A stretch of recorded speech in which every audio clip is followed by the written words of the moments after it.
शेतकरी, शेतमजूर आणि कष्टकरी कामगारांच्या विविध मागण्यांसाठी भारत बंद मोर्चाचं आयोजन करण्यात आलं होतं। धामणगाव शहरात व्यापारी वर्गाने आपले प्रतिष्ठानं बंद ठेवून भारत बंदला सहकार्य केलं। तसंच तहसील कार्यालयावर मोर्चा काढण्यात आला।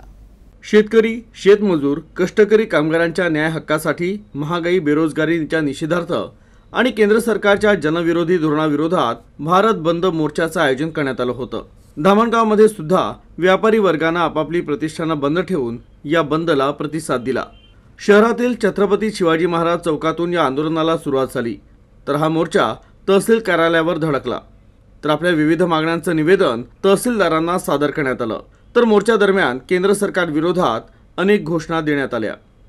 केंद्र सरकारचं आणि विविध राज्यातलं जे धोरण आहे त्या धोरणाचे दुष्परिणाम सर्वसामान्य जनतेवर मोठ्या प्रमाणामध्ये दिसत आहेत आणि त्याचा परिणाम शेतकरी देशोधडीला लागत आहेत। या सरकारने सर्व विकून अदानी अंबानीच्या घशात हे घालत आहेत आणि म्हणून हे जे सध्याचं धोरण राबवत आहेत या धोरणाचा दुष्परिणाम सर्व लोकांवर पडत आहेत।